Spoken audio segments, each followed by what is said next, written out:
Salut, c'est Rado, content de vous retrouver pour la mise à jour de l'analyse technique du CAC 40 avec encore une séance de consolidation 0,32%, mais c'est pas mal hein, parce que je vous rappelle que ce qui était à l'œuvre, c'était la réintégration des bandes de Bollinger. On avait déjà expliqué et on a testé ça, c'était en début de semaine je crois, que lorsque l'on sortait des bandes de Bollinger et qu'on réintégrait les bandes de Bollinger, comme ça a été le cas vendredi, eh bien, statistiquement, on avait beaucoup plus de chances d'aller chercher la M7 plutôt que de faire des plus hauts. Et j'avais expliqué que on pouvait, regarder la vidéo sinon ça va être trop long, qu'on pouvait aller chercher la M7 comme on pouvait attendre la M7. Et là, c'est exactement ce qui s'est passé, à savoir qu'on a plongé, mais on n'est pas allé chercher la M7. On a latéralisé en attendant que la M7 elle monte. C'est un signe de force, hein. C'est-à-dire que c'est un service minimal. On devait aller chercher la M7. Ben voilà, on a touché la M7, mais on a préservé finalement toute l'impulsion et toute la dynamique qui est haussière.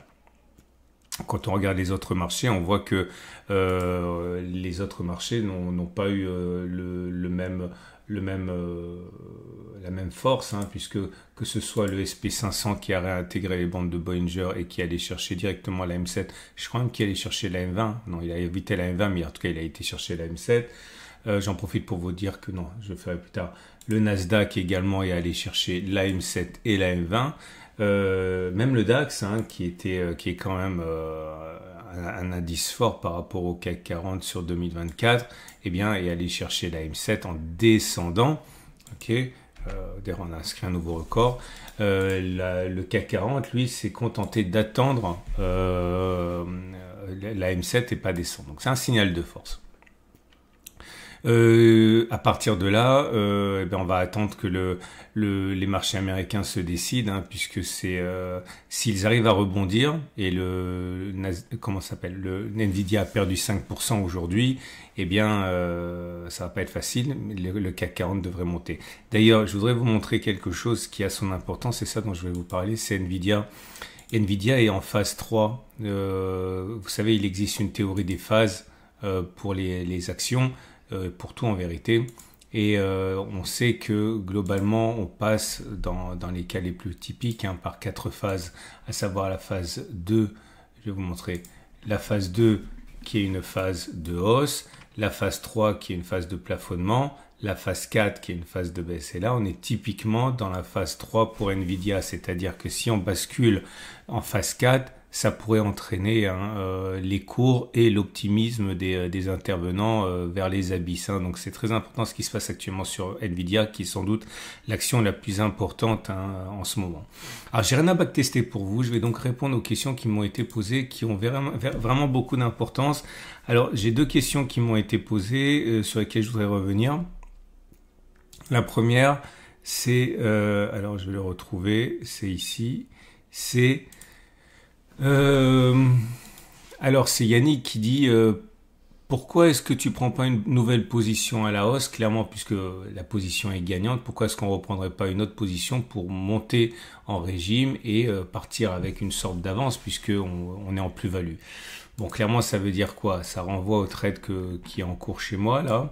Vous savez que je ne vais pas expliquer pourquoi, ça va être trop long, mais en gros je suis rentré ici à 7330, j'ai pris un TP1 à 7725 et on est là. Et donc Yannick dit pourquoi tu renforces pas, de toute façon tu es sur un coussin de profit, ça devrait aller. Alors pourquoi je renforce pas? Il m'arrive de renforcer mais pas dans les conditions comme celle-ci. Pourquoi? Parce que quand vous regardez statistiquement ce qui se passe, hein, généralement on monte, ok, on descend ou on stagne. Et l'idée, c'est que les marchés sont sans tendance 60 à 80% de temps.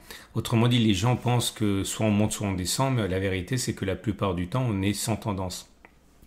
Ou encore, si vous préférez, étant donné qu'on a beaucoup monté, qu'on est monté même de manière funiculaire depuis un mois, hein, de 11%, eh bien, pour moi, ça rapproche inéluctablement le moment où la phase haussière va donner naissance à une phase autre, en particulier une phase de latéralisation.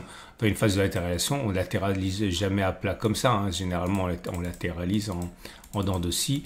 Donc, pour moi, renforcer maintenant, c'est la perte, enfin, c'est la garantie quasiment de rentrer à un moment qui va m'exposer à une tendance latérale, voire une baisse. Je préfère éventuellement renforcer, mais alors une fois qu'on aura eu déjà cette période de latéralisation, voire une période de petite baisse. Mais voilà, parce que pour répondre simplement, je ne renforce pas parce que les marchés passent beaucoup plus de temps en latéralisation qu'en période de hausse et on a déjà eu la période de hausse, donc à mon avis la latéralisation est pour bientôt. Voilà pourquoi je ne renforce pas. Autre chose qui pourrait vous intéresser, c'est une autre question qui est légitime et qui m'est demandée, par Christophe. Il dit un petit laïus sur le money management. Alors c'est très important ce que je vais dire si vous débutez.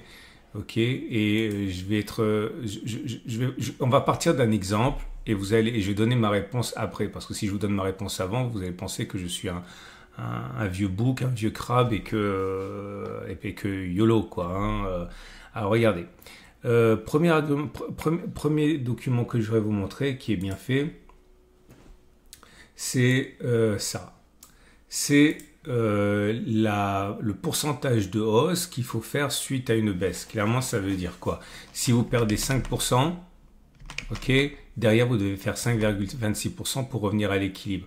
Si vous partez de 1000 dollars et que vous perdez 5%, il vous reste donc 950, ça veut dire qu'il faut augmenter de 5,26% pour revenir à 1000.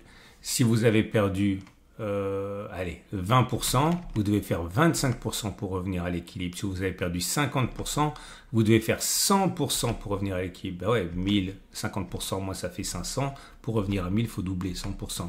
Et si vous perdez, par exemple, 80% parce que vous avez un money management de tête brûlée, et bien derrière, il faut faire 400% pour remonter à l'équilibre. Première des choses, vous voyez bien que cette histoire de money management, c'est un petit peu personnel, j'ai envie de dire. C'est mathématique et personnel. Mathématique, ça se discute pas, c'est comme ça. Personnel, parce que il faut voir à quel point vous allez vous retrouver véritablement gêné par rapport à ce qu'il faut faire pour revenir simplement au niveau d'équilibre. Alors, maintenant, on va prendre un autre exemple. Je vais vous dégainer mon document préféré que vous connaissez par cœur. C'est mon petit tableau jaune. Et imaginons que vous ayez un setup qui fonctionne pas trop mal. On va dire qu'il fonctionne dans 60% des cas. C'est bien 60% des cas. Faut arrêter de croire que les traders, ils ont toujours raison, etc. Et si vous avez un ratio gain-risque de 1 pour 1, c'est-à-dire quand vous gagnez 100 et quand vous perdez 100 avec une probabilité de réussite de 60%, mathématiquement, vous êtes super rentable. Hein. Bref, si vous avez 60% de chances d'avoir raison, il n'empêche que vous avez 63% de chances d'avoir à un moment ou à un autre 5 trades perdants d'affilée. Je répète, si vous prenez une séquence de 100 trades, vous faites 100 fois la même chose. Si votre setup, votre stratégie, vous permet d'avoir raison 6 fois sur 10, eh bien malgré cela, vous avez 63% de chances, autrement dit quasiment 2 chances sur 3, d'avoir 5 trades perdants d'affilée. Alors je vais faire quelque chose c'est juste pour caricaturer. Hein. Donc on va prendre une calculatrice, comme ça. Ok. Et on va faire la chose suivante. On va dire que vous avez 1000 euros. Ok, et que vous avez une prise de risque de 20% par trade, c'est-à-dire vous risquez 20% par trade. C'est-à-dire si vous perdez 200 euros. Vous avez un capital de 1000 euros et si vous perdez, vous avez perdu 200 euros. Vous avez donc une prise de risque de 20% par trade. C'est-à-dire qu'au bout de 5 trades perdants, et on a vu, vous êtes quasiment assuré, c'est ce qu'on a vu dans le petit tableau jaune, vous êtes assuré d'avoir sur une séquence de 100 trades, à un moment ou à un autre, 5 trades perdants d'affilée.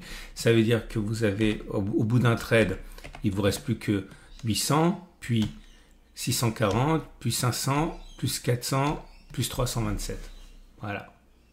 Si vous avez pris un trade avec une prise de risque de 20%, eh bien, inéluctablement, vous allez vous retrouver à un moment ou à un autre avec 327 euros. C'est-à-dire qu'inéluctablement, vous allez vous retrouver avec une baisse de 68%, quasiment 70%.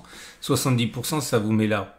C'est-à-dire que pour revenir à l'équilibre, simplement revenir à l'équilibre, vous devez réaliser une performance hallucinante de 233%, simplement pour revenir à 1000. C'est pas possible. Vous en sortirez pas. Ok, si vous commencez par une mauvaise série, vous êtes mort. Donc je repose la question. Quel est le bon money management? Ça dépend combien vous vous sentez à l'aise de pouvoir performer derrière une perte qui est mathématiquement inéluctable. Si vous risquez 10% par trade, ok, vous avez un capital de 1000 euros et un trade perdant vous fait perdre 100 euros. Donc pareil, on va prendre 1000 et vous perdez 5 trades perdants, 10% à chaque fois. Donc ça fait 1, 2, 3, 4, 5, ce qui est inéluctable. Vous avez perdu, il vous reste 590, vous avez perdu 40%. Si vous avez perdu 40%, vous devez faire 67% derrière de progression, rien que pour arriver à l'équilibre. Franchement, c'est pas facile du tout. Donc moi, je pense que quelque part entre 0,5 et 2%, c'est OK. Pourquoi? Parce que si vous avez un capital de 1000 euros et que vous avez perdu 2%, il vous reste au bout de 5 trades perdants, 1, 2, 3, 4, 5, 903 euros. Vous avez perdu 10%. Donc, derrière, pour remonter à la surface, il suffit que vous fassiez 11%. OK? Bon. Donc, voilà. C'est quoi le bon money management? Le bon management, c'est celui avec lequel vous êtes OK. Mais sachez qu'il y a être OK et puis il y a les maths. Être OK, c'est subjectif. Les maths, ça se discute pas. OK? Plus vous prenez de risques, plus vous derrière, vous vous imposez un effort surhumain pour revenir à l'équilibre. Donc, je répète, quelque part entre 0,5 et 2%. Allez, 5% max. Ça fait... mais c'est dangereux, hein. Donc vous avez au bout de 6 pertes, 1, 2, 3, 4, 5, il vous reste 773, vous avez perdu 23%. Donc 23%, ça veut dire que derrière, vous devez réaliser une progression de 20, si vous avez perdu 20%, il faut faire 25%. Si vous avez perdu 25%, il faut faire 33%. C'est déjà énorme, hein. Ça, c'est pour 5% de risque par trade. Voilà, on va passer au trade du jour. Votre rendez-vous avec IG. IG, bien plus que du trading. Une équipe d'experts à vos côtés. C'est pareil, hein. On est en arrêt de 9. Si vous êtes baissier, bon, on ne peut plus jouer la M7 parce qu'elle a été touchée. Moi, je pense que votre meilleure carte maintenant, c'est de parier sur le fait qu'on va combler les gaps, hein, en cas de mauvaise nouvelle. Donc, vous spéculez à la baisse maintenant, vous pariez sur le comblement du gap, le premier gap par exemple, stop de protection un peu au-dessus, là, comme ça. Ça fait 1,4 de ratio gain-risque, 1,3.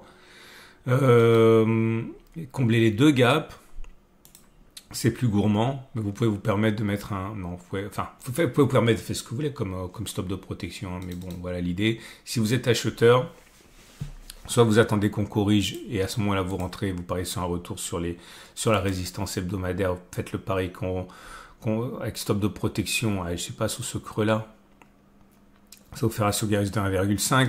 Mais moi, je pense que le mieux maintenant, c'est de parier pour le fait qu'on ne reviendra plus avant des mois vers les plus bas. Si vous mettez un stop de protection, là, vous avez un ratio gain-risque qui est excellent. Bon, c'est pas facile, hein, mais voilà ce qu'on peut faire. Excellente journée. Vous avez plein de choses qui vous attendent dans l'onglet communauté de la chaîne YouTube. Et je vous dis à demain pour la mise à jour.